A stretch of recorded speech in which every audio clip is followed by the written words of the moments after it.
Hello, everyone. It is great to have you here as we are going to be covering Daniel chapter 7, the third greatest foundational chapter out of all the Bible. It is a fantastic chapter to look at now that you have looked at the clips regarding Revelation chapters 17 and 18 and 13, and also Daniel chapter 11 and 8. Those are the two foundational chapters, Daniel chapter 11 and 8, in that order. Now that you've gone over those chapters, now we're going to have a ton of fun with Daniel chapter 7. And as you've seen with those other clips, we have made some fantastic discoveries and connections and correlations. And you know what? That's the same thing as we look at Daniel chapter 7. Daniel chapter 7 is diagrammed out here on the chart. So we're going to be talking about it, but we're going to see how it ties in with the other chapters. Daniel chapter 8, Daniel chapter 11, Revelation chapter 17. And, you know, I love mysteries. I love it when you're watching the movie and you're getting all the clues. And then at the end, they make all the connections. And you go, oh, aha. And that is what we're going to be seeing here today. When we bring together all these puzzle pieces that we've put together through these other chapters, now we bring it in with Daniel chapter 7, and it is fantastic. So rather than just telling you how fantastic it is, we're just going to get started on it. And we're going to start with Daniel chapter 7. So over in Daniel chapter 7, let me get this arrow out of our way right here for now. Over in Daniel chapter 7, it begins with, in the first year of Belshazzar, king of Babylon, Daniel had a dream and the visions of his head upon his bed. Then he wrote the dream and told the sum of the matters.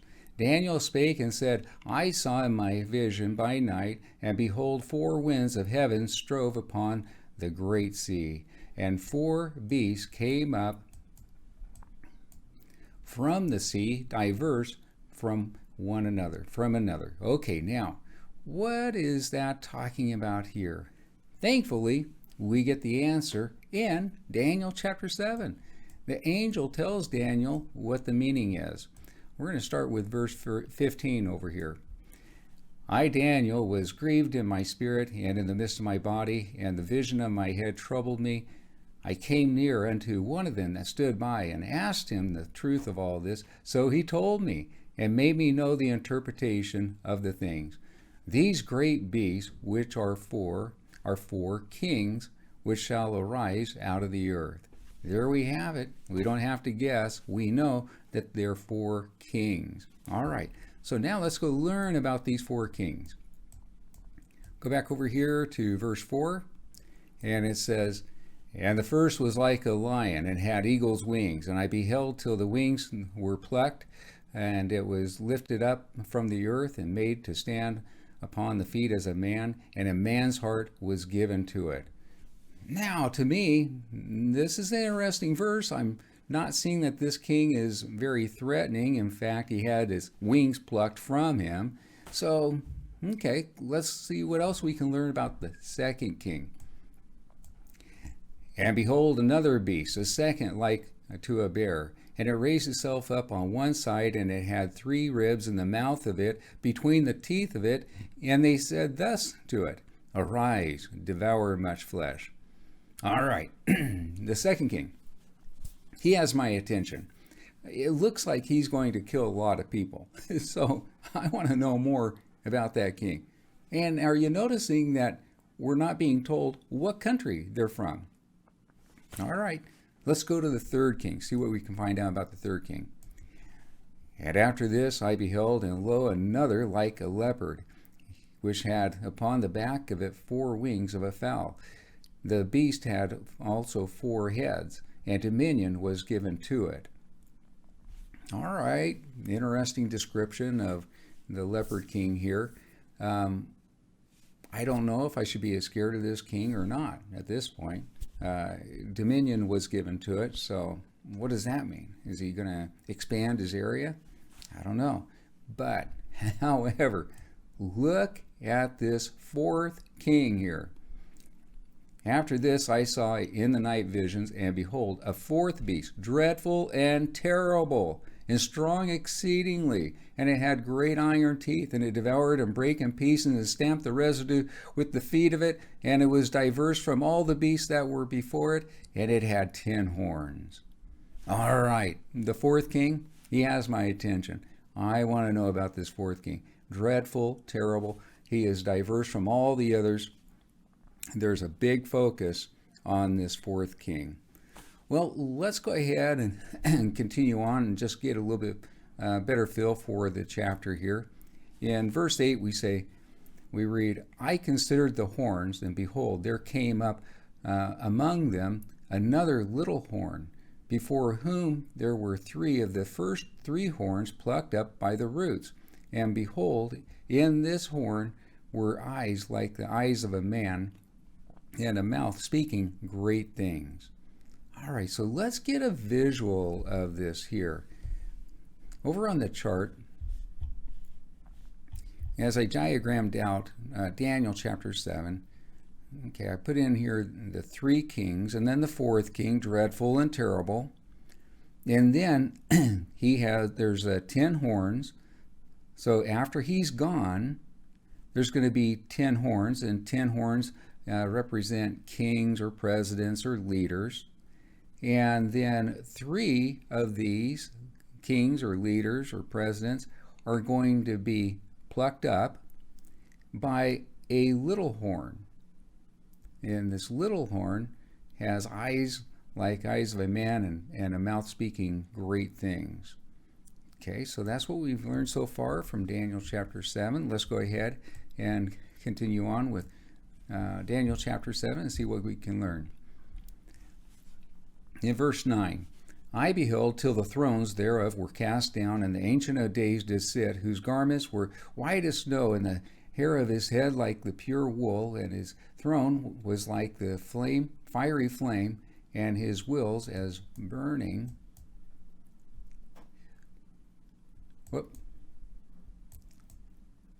Here we go. Burning fire. Now let's get over here to verse 10. And a fiery stream issued and came forth from before him. Thousands ministered unto him, and 10,000 times 10,000 before him. The judgment was set, and the books were opened. Oh, this is good. This is good here. Now, but look at verse 11 here. I beheld then, because of the voice of the great words which the horn spake, I beheld even till the beast was slain, and his body destroyed, and given to a burning flame. Wow. Okay, so this little horn king, he gets destroyed, and he's given to the burning flame. That ties in with what we've read before in Revelation chapter 19, it looks like, when we were talking about the 8th king from the book of Revelation that we tied in as representing the whole image of the beast that has 7 heads and 10 horns from Revelation chapter 17. So let's look at what happens to that beast that is referred to in the book of Revelation. When Christ returns in power and glory, he defeats the beast. We read in verse 20, and the beast was taken, and with him the false prophet that wrought miracles before him, with which he deceived them that had received the mark of the beast, and them that worshipped him in his image. These both were cast alive into a lake of fire, burning with brimstone. And so then we see that this little horn king is given to the burning flame. All right, so now we're talking about the same person. We're talking about the 8th king, as we referenced in Revelation chapter 17. Nice connection. And with that connection, well, what it means is that we have, okay, so now we know that this king is the same as this king over here, the 8th king from the book of Revelation. And we had also discovered that this person is the same person as the vile person from Daniel chapter 11. And then we also had made the connection that this person here, the little horn king, in Daniel chapter 8, is the same person down here. In fact, somehow he's the king over here, but then he becomes the king over here. How is that? We're going to get the answer to that. We're going to connect the dots here in Daniel chapter 7. Let's get back over to Daniel chapter 7 and learn a little bit more here. In verse 12, it says, "As concerning the rest of the beast, they had their dominion taken away, yet their lives were prolonged for a season and a time." I want you to think about that. So what are the concerning the rest of the beast? We're talking about this right over here. We're talking about the lion king, the bear king, and the leopard king. Those three kings are going to, got them right over here on this chart. These three kings live to see the return of Christ in power and glory.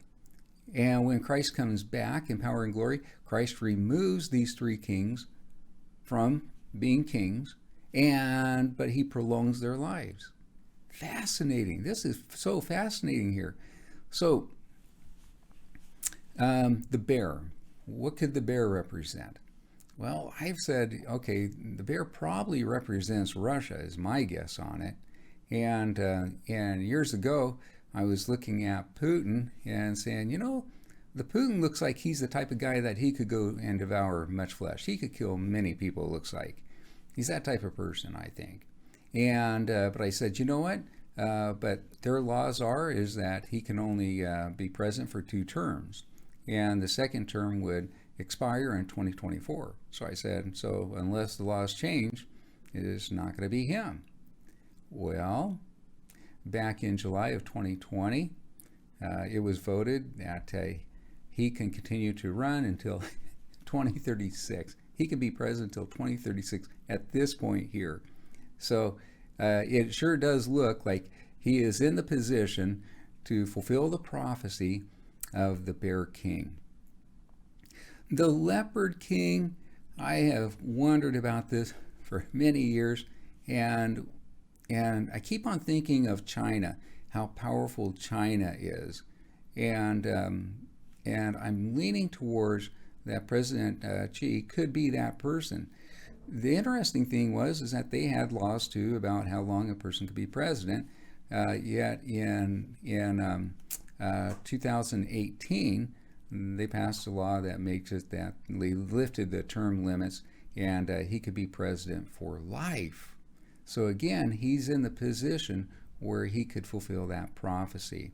And they got to fulfill the prophecy to have that confirmed. But it sure looks like these two are lining up. And Putin is 68 in 2020, and Xi is 67 in 2020. So this is interesting. We're looking at 2 people that are in their late 60s that are going to be around to see the return of Christ in power and glory. Fascinating. We've been able to, it looks like we've been able to identify 2 people referenced in the Bible regarding our time that are going to be living to see the return of Christ. That is monumental. We haven't been able to do that. Now we have. So this is cool.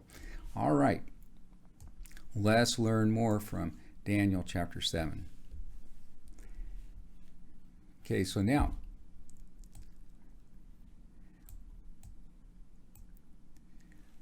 okay, and then we read verse 12, and now let's go to verse 13. "And I saw in the night vision, and behold, one like the Son of Man came with the clouds of heaven, and came to the Ancient of Days, and they brought him near before him.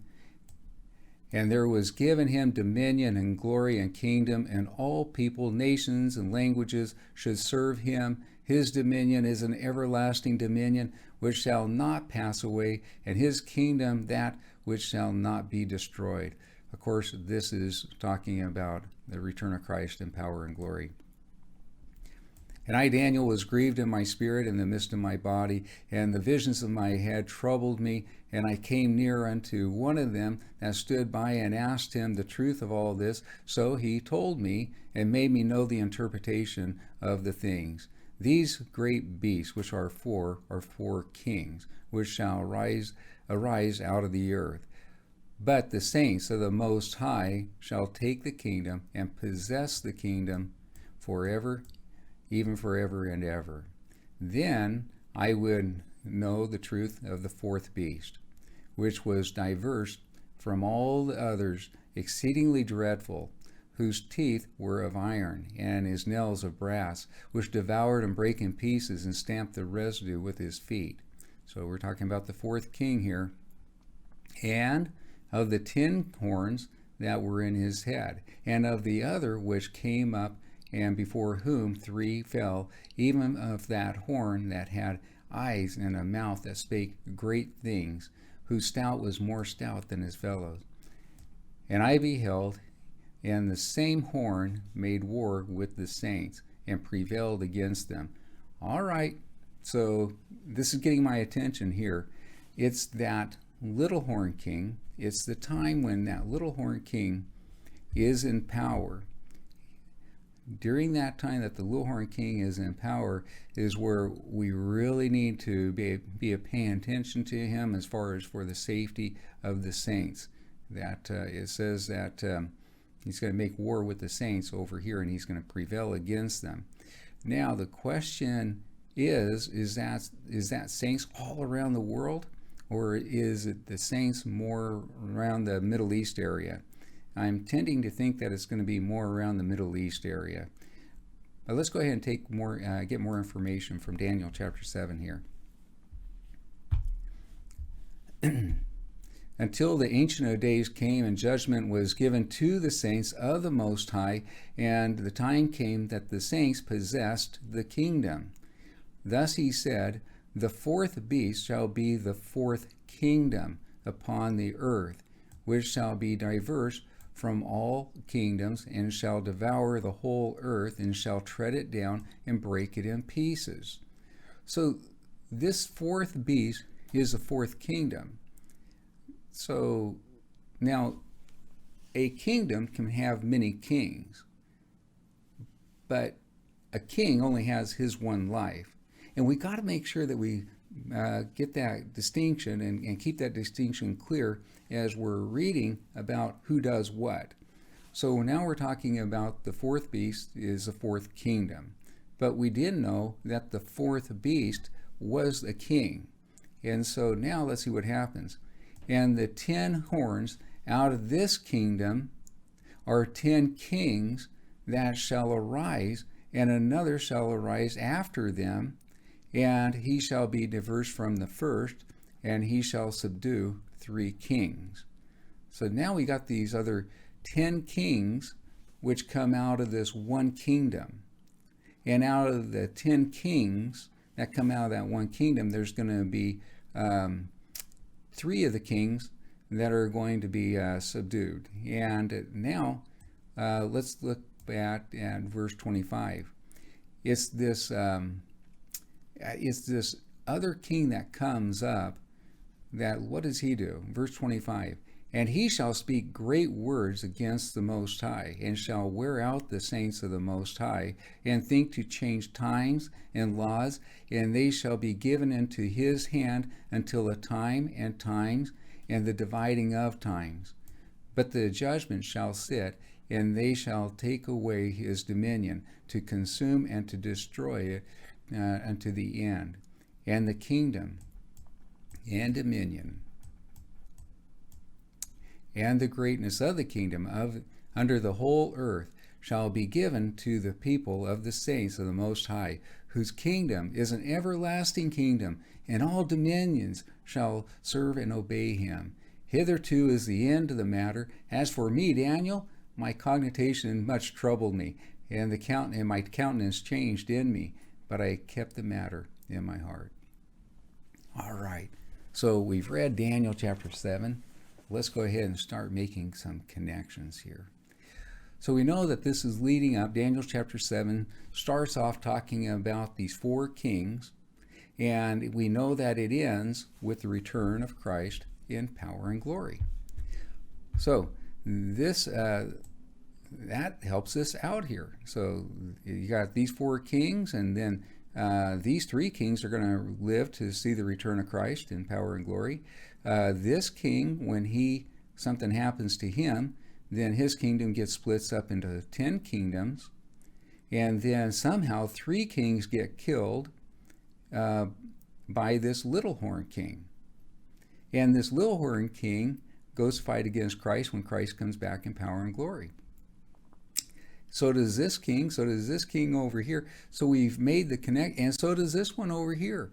So we got these 4 chapters that all talk about this one king that goes to fight against Christ when Christ returns in power and glory. The interesting thing is that in Daniel chapter 11, it talks about this vile person being from the kingdom of the north. In Revelation chapter 17, it doesn't say what kingdom he's from. In Daniel chapter 8, it talks about him first being a king over in one of the 4 areas that was the former U.S. area.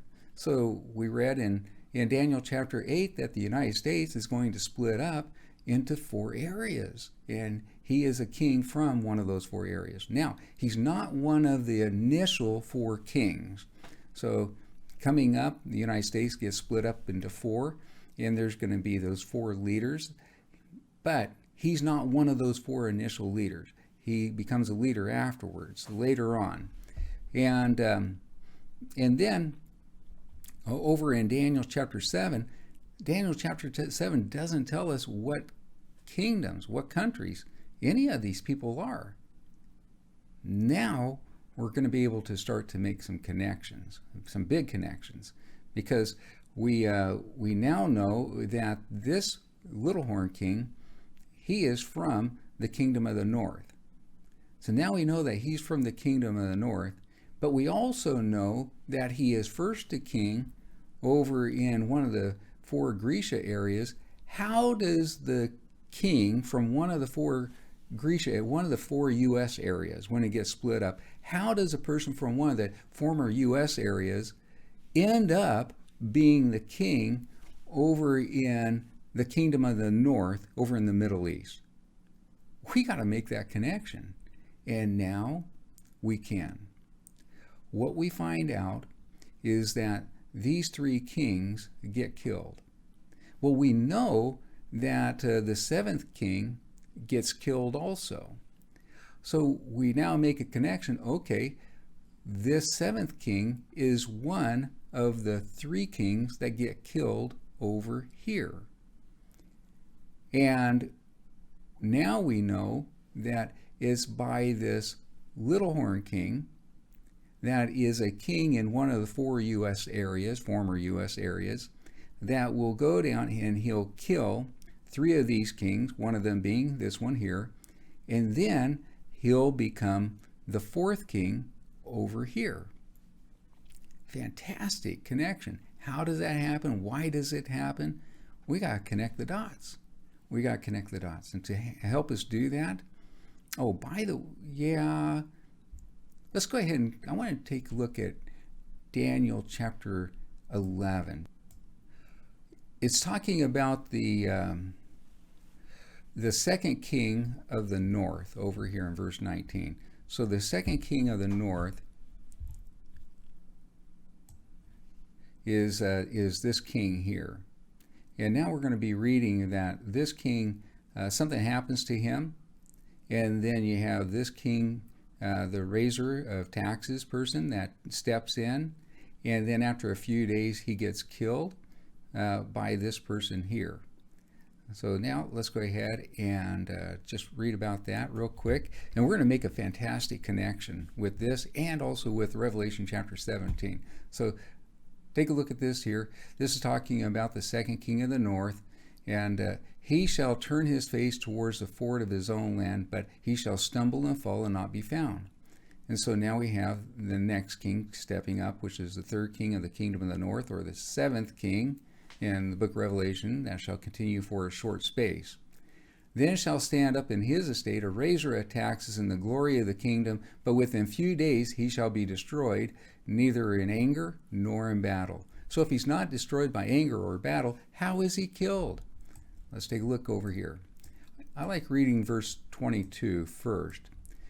With the arms of a flood shall they be overflown from before him, and shall be broken, yea, also the prince of the covenant. So it's just not the raiser of taxes person that gets killed, but it's also a prince of the covenant.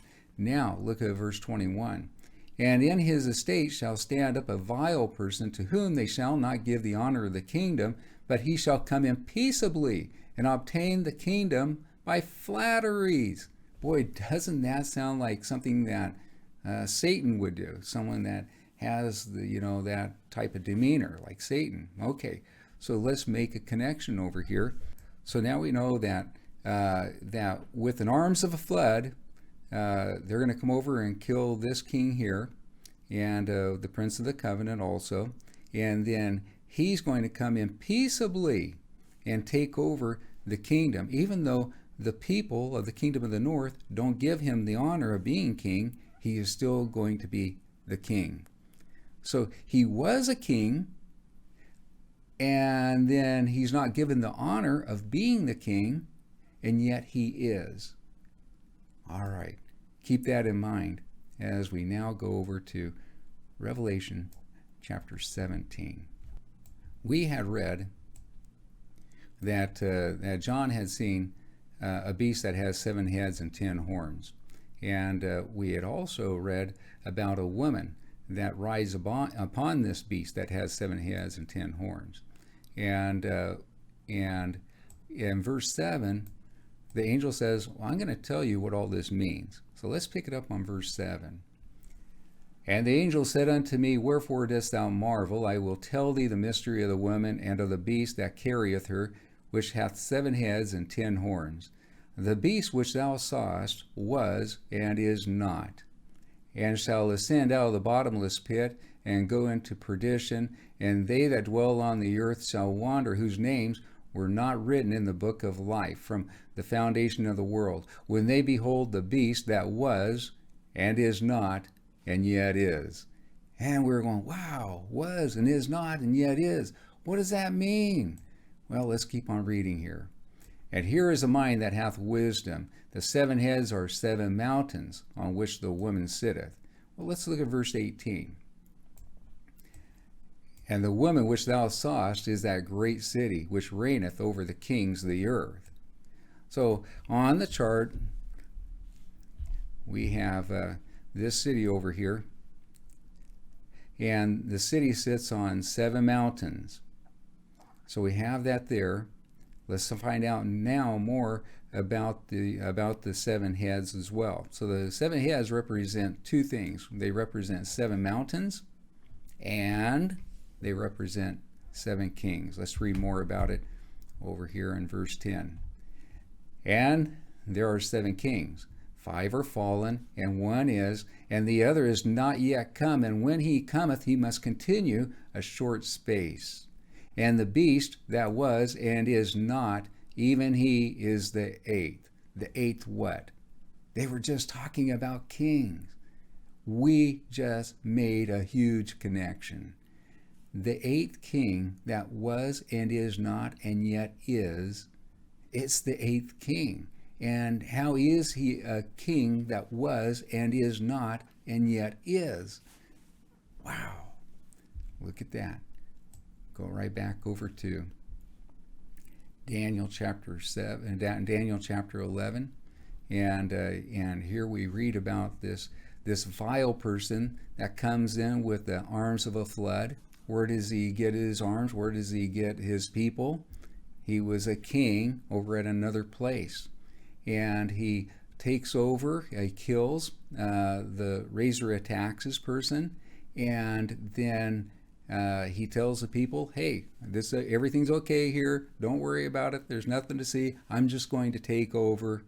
And he does it with flatteries and peaceably. and the people don't give him the honor of being the king, and yet he is their king. The king that was and is not and yet is. Mystery solved. This is fantastic. We used Revelation chapter 17 and Daniel chapter 11 and Daniel chapter 8 to make the connection with this, and also Daniel chapter 7. And we're bringing all this together and go, wow, that's what it all means. That's how it all connects. But there's more to the story behind this, guys, because what we're going to be looking at is that in Daniel chapter 7, it talks about this fourth king being dreadful and terrible. So who is this king? Where does he line up? Who does he match up with? Well, let's go ahead and go back over to Daniel chapter 11, and we're going to be reading more about this king right here and what he does, and see if it matches up with what we can read here on Daniel chapter 7 about this dreadful and terrible king. All right, so back over to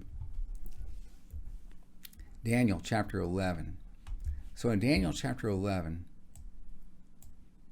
that second king of the north, he takes over after his father dies. And it says in verse 10 now, relating to the sons of the first king of the north, it says, "But his son shall be stirred up, and shall assemble a multitude of great forces, and shall certainly come and overflow and pass through. Then shall he return and be stirred up, even to his own fortress. And the king of the south shall be moved with choler, and shall come forth and fight against him, even with the king of the north, and he shall set forth a great multitude." This is the king of the north shall set forth a great multitude. "But the multitude shall be given into the king of the south's hand." Let's get a little visual of this here, just so we can say who's who, what's going on here. All right. So in Daniel chapter 11, this king, he dies. He passes away. And then one of his sons takes over, and he goes over and attacks the king of the south area, and then he comes back, and then the king of the south says, "Okay, I'm going to come over and attack you." So the king of the north sets forth a great multitude, and the king of the south comes over, and let's see what happens. Let's get back over to Daniel chapter 11. In verse 12, we read, "And when the king of the south hath taken away the multitude, the king of the south's heart shall be lifted up, and he shall cast down many 10,000s. But he, the king of the south, shall not be strengthened by it." How does the king of the south kill tens of thousands of people and not be strengthened by it? How can that be?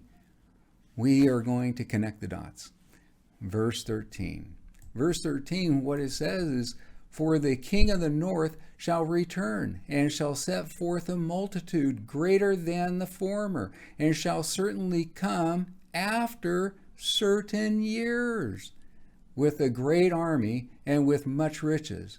So for certain years, the king of the south king of the south had already killed a great tens of thousands, and his heart was lifted up by it. Yay, look what I done. And he's all excited about it and everything else like that. But it says that he shall not be strengthened by it. Well, why? Because years later, after certain years, somehow, some way, the king of the north is able to build up this massive army, even bigger than he had before, and he still has much riches left over. How in certain years does he get the money to build a massive army and still have much riches left over? We got to make that connection, and we're going to. But first, what we're going to do is we're going to see what this second king of the south, what does he do with that massive army and that great riches? Let's continue on now. In verse 14, and in those times there shall many stand up against the king of the south. Also the robbers of thy people shall exalt themselves to establish the vision, but they shall fail. So the king of the north shall come and cast up a mount, and shall take the most fenced cities, and the arms of the south shall not withstand, neither shall his chosen people, neither shall there be any strength to withstand. But he, this is the king of the north, but the king of the north that cometh against him shall do according to his own will, and none shall stand before him, and he shall stand in the most glorious, he shall stand in the glorious land. That's Israel area, which by his hand shall be consumed. So what we're reading about is that this king of the north over here, with all his great army, with his big riches and everything else like that, after certain years, he is going to come over and he's going to attack the kingdom of the south over here, and he's going to have phenomenal success. Let's find out about what he does next now. Over here, verse 16. But he that cometh against him shall do according to his will, and none shall stand before him, and he shall stand up in the glorious land, which by his hand shall be consumed, and he shall also set his face to enter in with the strength of his whole kingdom, and upright ones with him. Thus shall he do, and he shall give him the daughter of women, corrupting her, but she shall not stand by on his side, neither be for him. After this shall he turn his face unto the isles, and shall take many. Look at that. Look at that. That king of the north, the second king of the north. The second king of the north is going to attack over here the kingdom of the south, and then he's going to move his kingdom over there, and then what is he going to do? He's going to take over isles, many isles. And how many isles? We don't know, but he's on a rampage, isn't he? He's on a rampage, and he conquers and conquers and conquers. Now again, let's just get a refresher of what happens to him. In verse 18 we read that after this he shall turn his face unto the isles, and he shall take many. But a prince for his own behalf shall cause the reproach offered by him to cease. Without his own reproach he shall cause it to turn upon him. Then he shall turn his face towards the ford of his own land, but he shall stumble and fall and not be found. Then shall stand up in his estate a riser of taxes in the glory of the kingdom, but within a few days he shall be destroyed, neither in anger nor in battle. And in his estate shall stand up a vile person, to whom they shall not give the honor of the kingdom, but he shall come in peaceably and obtain the kingdom by flatteries. Well, how does he do that? With an arms of a flood. And they shall be overflown before him, and shall be broken, yea, also the prince of the covenant. So now we have that picture there of this king here, the second king of the north. He is dreadful and terrible. He goes out, he attacks the kingdom of the south, and then he's on a rampage, conquering one isle after another. And where was he going to stop? Was he just going to keep on conquering the whole world? You got to figure that the people at that time are just like, oh my gosh, what's going on here? But where did he get his massive army? Where did he get his massive wealth? Well, now we know that the second king of the south is the dreadful and terrible king. We got to find out, how does he get his power? Where does he get the money to be able to build this massive army and still have much riches left over? And why is he just so powerful that no one can stop him? Let's go over to Revelation chapter 13. And also I stood upon the sand of the sea and saw a beast rise up out of the sea, having 7 heads and 10 horns, and upon his horns 10 crowns, and upon his heads the name of blasphemy. And the beast which I saw was like unto a leopard. We read about a leopard in Daniel chapter 7. And his feet as the feet of a bear. We read about a bear in Daniel chapter 7. And his mouth as the mouth of a lion. We read about a lion over in Daniel chapter 7. And the dragon gave him his power and his seat and great authority. Well, isn't that interesting? And what we learn from Daniel chapter 7 is that the lion and bear and leopard, they're kings. They're individuals. There's people. And what do we learn here is that you had the lion, bear, and leopard. But we had also learned in Revelation chapter 17 that the beast that has 7 heads and 10 horns, that the 7 heads had 2 meanings. They represented the 7 mountains on which the woman sitteth, and the woman is a city that reigns over the kings of the earth. And we also learned that the 7 heads also represent 7 kings. 5 are fallen, 1 is, and the other is not yet come. And when he cometh, he must continue a short space. And we know that the 8th king is the image of the whole beast. And now we're going to be reading about one of the 7 heads. And the 7 heads is one of the 7 kings. Which king are we going to be talking about? Verse 3. And I saw one of his heads as it were wounded to death, and his deadly wound was healed, and all the world wandered after the beast. There's going to be one of the 7 heads that gets wounded to death. There's one of the 7 kings that gets wounded to death, and yet he lives, and all the world wanders after that king. That's the king that has the deadly wound and yet lives. Which king is it? Let's go backward to the chart. Okay, we got just to do a process of elimination. We know that there's 5 kings. 5 kings are fallen. 1 king is. Why in Revelation chapter 17 is the angel saying the 6th king is?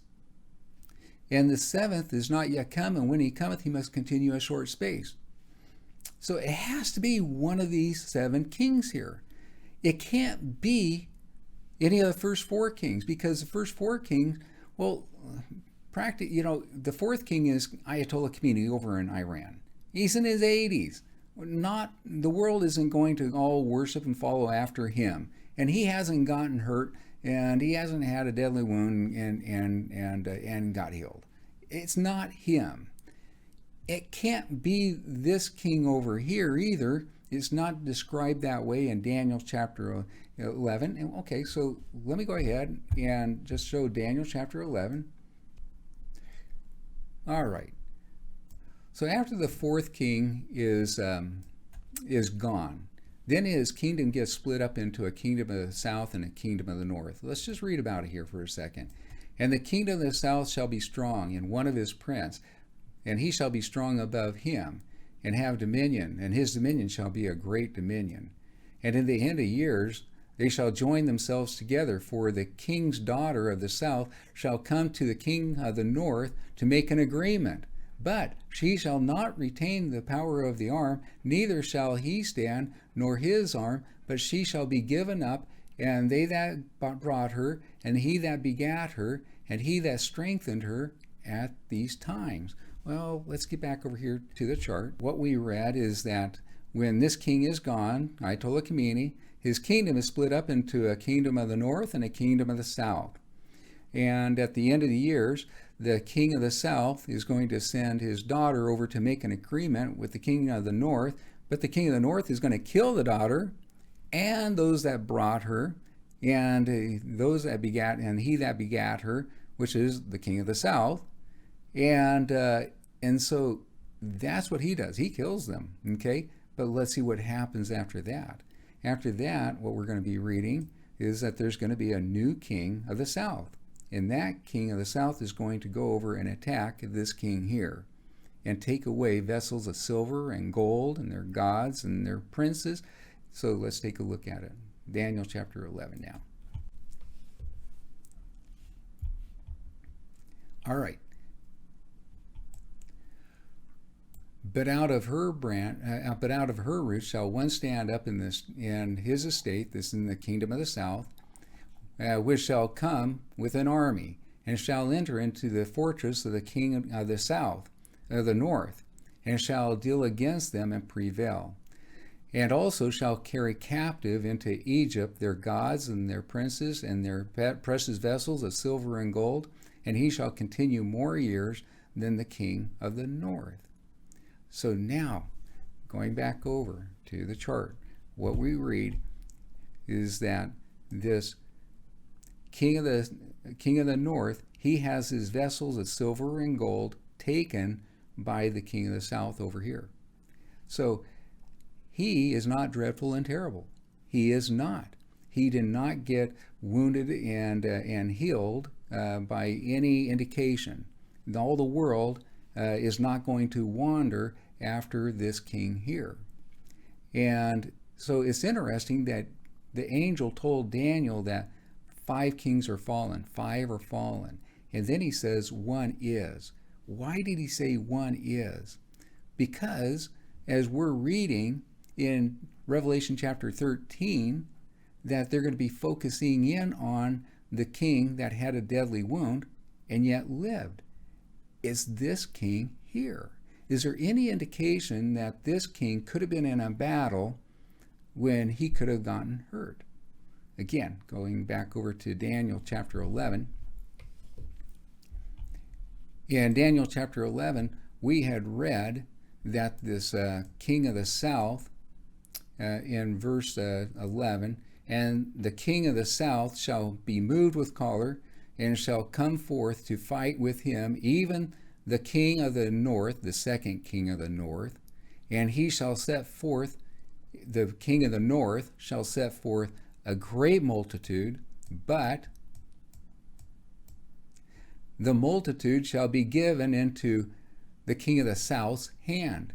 And when the king of the south hath taken away the multitude, the king of the south's heart shall be lifted up, and he shall cast down many 10,000s. But the king of the south shall not be strengthened by it. Yes, we have an indication of where that second king of the north could have been involved in a huge battle, and he could have gotten wounded with a deadly wound, and that deadly wound could have healed. This is the second king of the north over here. We're reading about this king in Revelation chapter 13 now. He's also described as the dreadful and terrible king in Daniel chapter 7. So we really want to pay attention to him. So what we're going to do is we're going to go back over to Revelation chapter 13, and now we're going to find out about how does he become so powerful. All right, over here. And now we're back over to Revelation chapter 13. In Revelation chapter 13, it talks about the head that is wounded to death, and his deadly wound was healed, and all the world shall wonder after the beast. And then in verse 4 it says, and they worshipped the dragon, which is Satan, which gave power unto the beast, and they worshipped the beast, who, saying, who is like unto the beast, who is able to make war with him? And it shall be given unto him a mouth speaking great things and blasphemy, and power was given unto him to continue 42 months. 42 months. Now, so Revelation chapter 13 talked about this beast that has 7 heads and 10 horns. They mention that there's also the feet that is described as the beast, which I saw was like unto a leopard, and feet as a feet of a bear, and his mouth as a mouth of a lion. So we're getting this description of this beast over here. And we know that one of the heads gets wounded unto death. And then we know that all the world's going to wander after the beast. But now we're looking at a time in which this beast is going to speak great things, and blasphemies, and power was given unto him to continue 40 and 2 months. What's that 40 and 2 months about? When we go over to Daniel chapter 11, or not, Revelation chapter 11. Let's take a look at this over here. In Revelation chapter 11, this is leading up to the return of Christ in power and glory. In fact, it's during the time starts off during the time of the events of the sixth trumpet angel.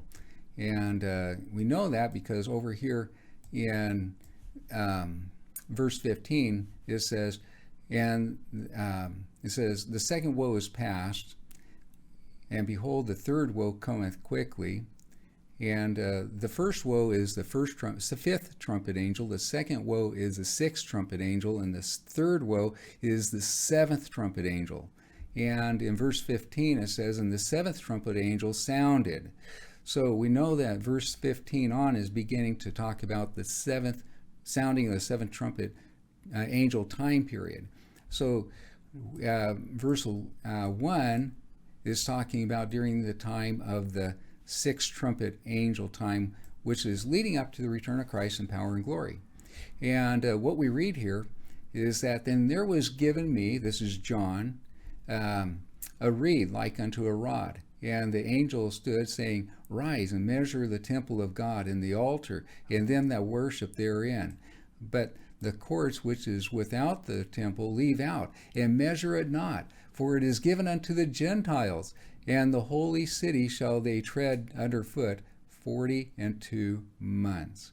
So now we're seeing a connection between Daniel chapter 7 and Revelation chapter 11. Another nice connection here.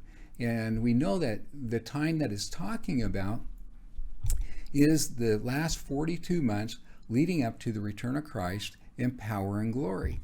So Revelation chapter 13 talks about the image of the beast and is giving us different perspectives of it. You know, it's like a lion and bear, and it's like a leopard, and it has 7 heads and 10 horns. And Satan gives his power to the beast, and one of his head is wounded, and yet it lives, and all the world wanders after it, and then the beast it speaks blasphemy, and he has this great power for 42 months. So now let's go ahead and look at verse 6. And he opened his mouth in blasphemy against God, to blaspheme his name and his tabernacle and them that dwell in heaven. So this beast, and now we understand from Revelation chapter 17 that the beast, that the whole image of the beast is represented by the 8th king. And we saw in Revelation chapter 11 that it's this 8th king that is going to have power for 42 months too, leading up to the return of Christ in power and glory. So now let's look at verse 7. And it was given unto him to make war with the saints, and to overcome them, and power was given him over all kindreds and tongues and people and nations. Well, we had read in Daniel chapter 7 that this little horn king is going to make war with the saints also. So now we got this other tie-in that it's during the time of the little horn king, which is the 8th king, leading up to the return of Christ in power and glory. This 8th king is going to make war with the saints at that time. So this last 42 months leading up to the return of Christ is going to be very, very dangerous for the saints. And but let's look at verse 9 over here. If any man hath an ear, let him hear. He that leadeth into captivity shall go into captivity. He that killeth with the sword must be killed with the sword. Here is the patience and faith of the saints. What message is John trying to give us here in Revelation chapter 13? There's going to come a time where if you go out with the sword, you're going to be killed with the sword. There's going to come a time that you're going to have to just step aside, be patient, and let God fight the battle for you. That's what I'm getting out of that verse right there. Now, let's look at verse 11. And I beheld another beast coming up out of the earth, and he had two horns like a lamb, and he spake as a dragon. So, what does... Okay, a lamb, that's not threatening. The two horns of the lamb, that's not threatening. But he speaks like the dragon, Satan. Yeah, okay, peaceably, flatteries. You know, he just coaches you along. Yes, everything's okay. And what are these in the two horns? What does horns represent? They represent kings or presidents or leaders. So let's see what these two kings do. The two kings exercise all the power of the first beast before him, and causeth the earth and them which dwell therein to worship the first beast, whose deadly wound was healed. Let's take a look at the chart. Over here on the chart, I have these two kings right here.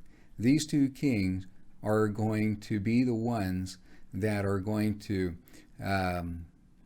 cause the people around the earth that they should give worship this king over here, the sixth king over here, give him power.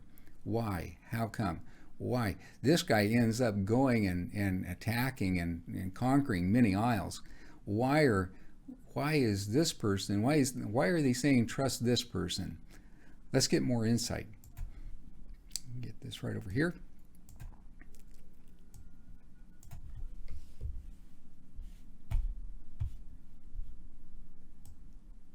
Okay, let's read one more time and continue on. And the two kings exercise all the power of the first beast before him, and causeth the earth and them which dwell therein to worship the first beast, whose deadly wound was healed, the sixth king. Why? He doeth the two kings do great wonders, so that the two kings make fire come down from heaven on earth in the sight of men, and deceiveth them which dwell on earth by the means of those miracles which the two kings had power to do in the sight of the beast, saying to them that dwell on earth that they, us who dwell on earth, they should make an image to the beast which had the wound by the sword and did live. And the two kings had power to give life unto the image of the beast, that the image of the beast should both speak and cause. So the image is going to speak and cause that as many as would not worship the image of the beast should be killed.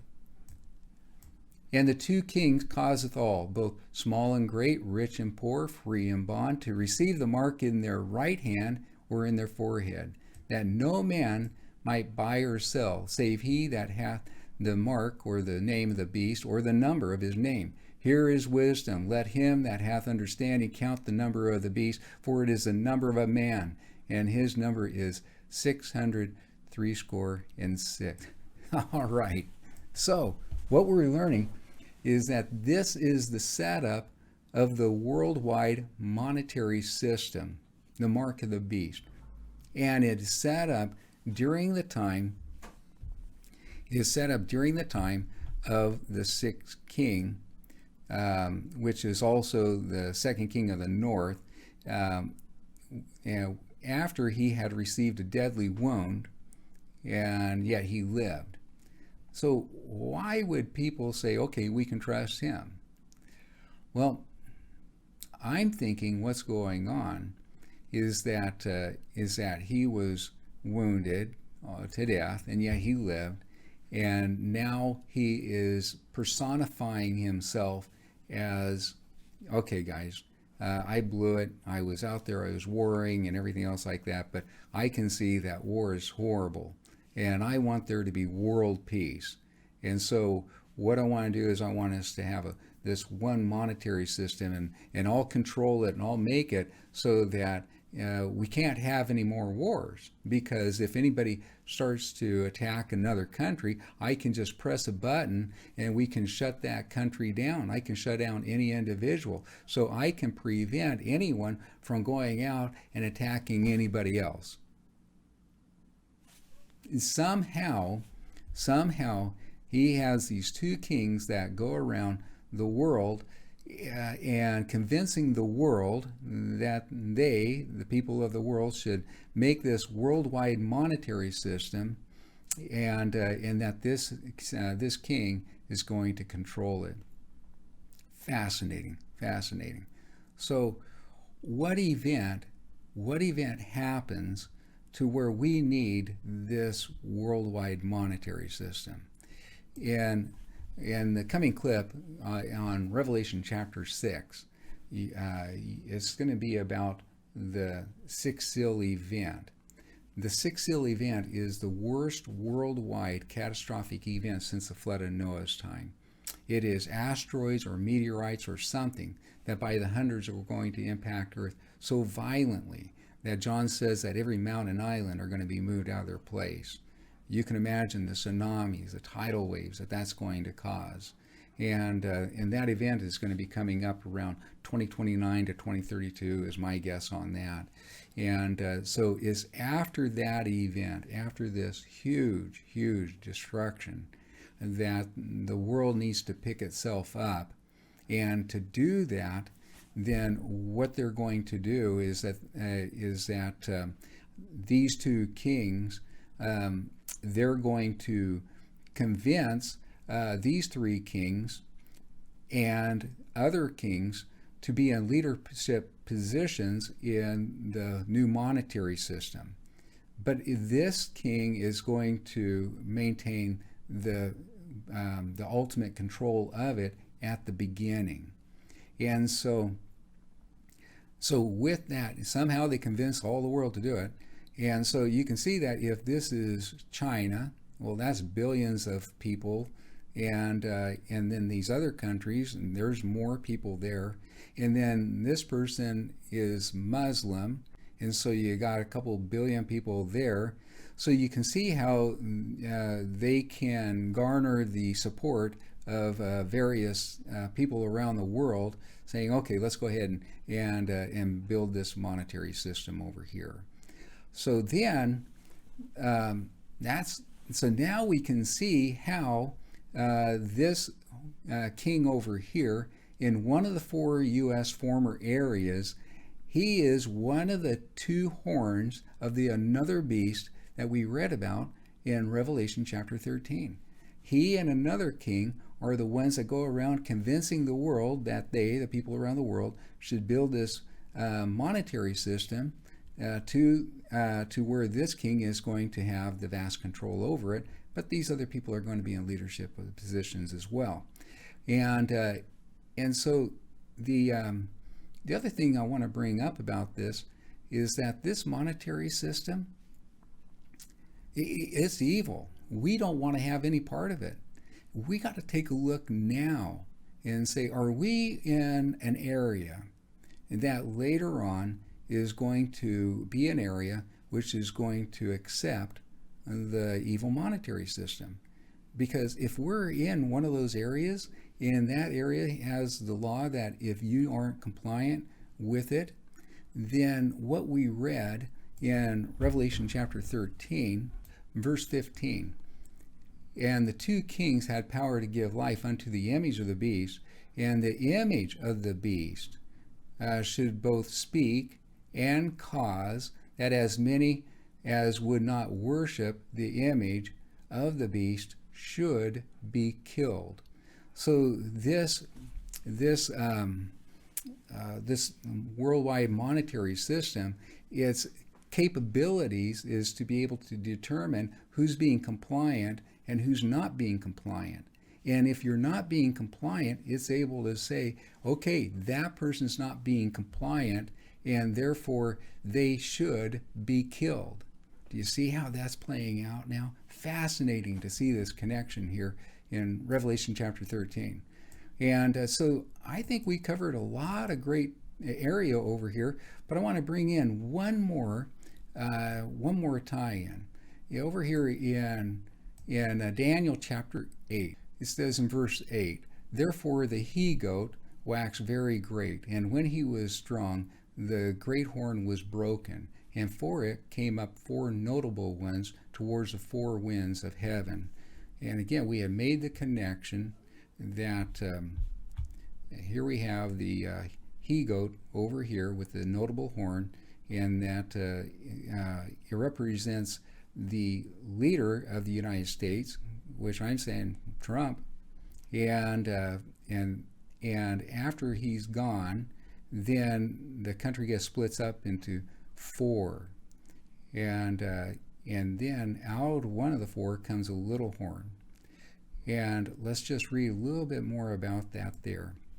And the rough goat is the first king of Grecia, and the great horn that is between his eyes is the first king. It's the first king of Grecia being referenced in this vision here. Now, with that being broken, whereas four stood up for it, four kingdoms shall stand up out of that nation, but not in his power. And in the latter time of their kingdom, when the transgressors are come to a full, a king of fierce countenance and understanding dark sentences shall stand up. And his power shall be mighty, but not by his own power. And he shall destroy wonderfully, and shall prosper and practice, and shall destroy the mighty and holy people. So here we have it, where this eighth king is going to be destroying the holy people, the saints. And through his policy also, he shall cause craft to prosper in his hand, and he shall magnify himself in his heart, and by peace shall destroy many, and he shall also stand up against the prince of princes, but he shall be broken without hand. And it's talking about fighting against the prince of princes, which is Christ.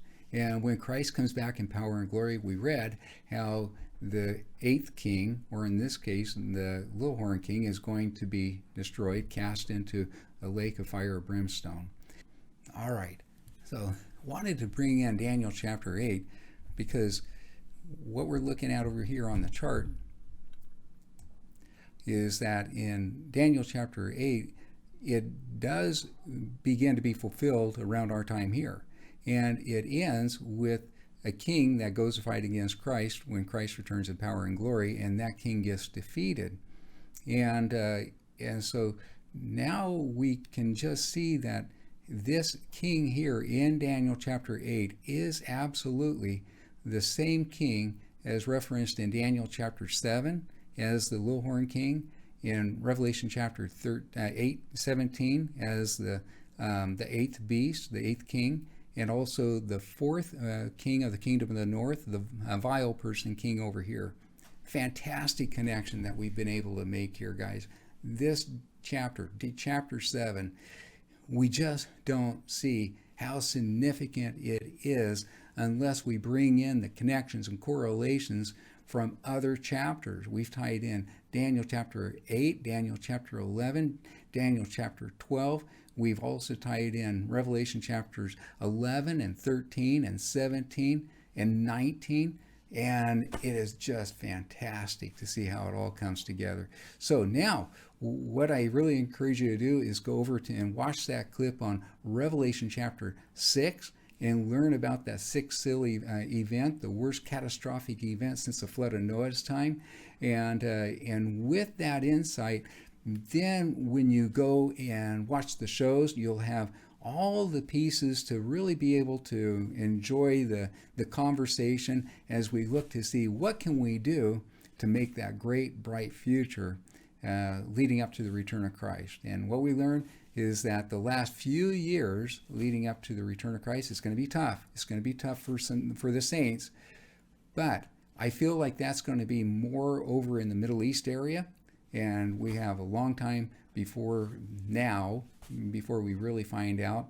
But I do know that God is on our side and God is going to be with us. So God bless you, and let God be with you today. You take care. Bye-bye now.